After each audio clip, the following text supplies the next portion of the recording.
Salamlar, hər biriniz xoş gördük əziz hörmətli izləyicilər. Bildiyiniz kimi bugün artıq 27 aprel tarixində 3-cü zona 9-cu siniflərin buraxılış imtahanı keçirilmişdir.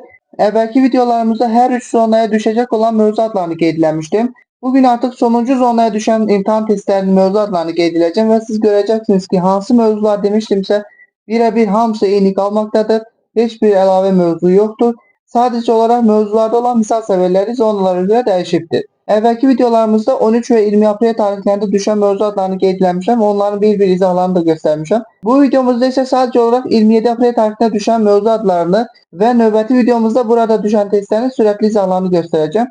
Ona görə də izləmədə qalın. Hansı hissədə suallarınız yaranarsa mütləq əlaqə nömrələrimizə bütün suallarınızı göndərə bilərsiniz. Burada birinci, yəni 57 nömrəli misalımız bərabərsizliyə aiddir. Növbəti misalımız ehtimal mövzusuna aiddir.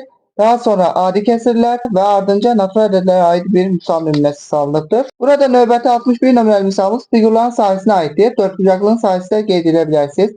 Daha sonra rasional kəsirlərə aiddir. Kəsr rasional ifadələr də deyə bilərik, çoxhəddi də deyə bilərik, həqiqi üstü qüvvət də deyə bilərik. Növbəti yenə çoxhəddilə aid bir misaldır. Burada müxtəsər umuma düsturlarını bilsək daha sürətli formada həll edə bilərik.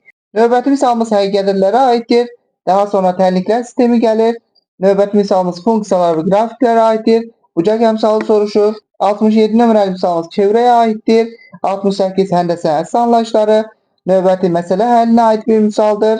Daha sonra mən əvvəlki mövzularda dedim ki, kuba aid suallar 1-ci və 2-ci zonaya düşüb, 3-cü zonaya 100% paralelepipede aid sual düşəcək və paralelepipede aid sual düşdü. Növbəti demişdim, yaş məsələsinə aid sual yoxdur, o düşəcək, o da düşdü. Daha sonra 71 nömrəli misal faizə aid gözəl bir məsələ verilibdir.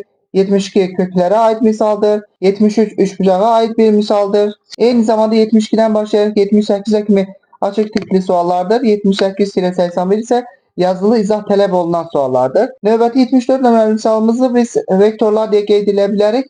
Əslində bu iki nöqtə arasındakı məsafə düsturundan hesablanılır. Növbəti 75 nömrəli misalımız məsələ həllinə aiddir. Daha sonra yaş məsələsi, bu dediyim yaş məsələsi düşəcək demişdim və düşdü. Növbəti misalımız müxtəsər umuma düsturlarına aiddir.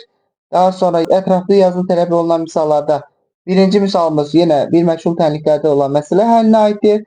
Növbəti 79 nömrəli, yəni ikinci misalımız dördbucaqlar mövzusundan düzbucaqlıya aid bir sualdır. 80 nömrəli hərəkət oxşarlıq və sonuncu 81 nömrəli misalımız isə çoxluqlara aiddir. Fikir verin, hansı mövzular demişdiksə birəbir bütün mövzular düşübdür. Əlavə bir mövzu yoxdur.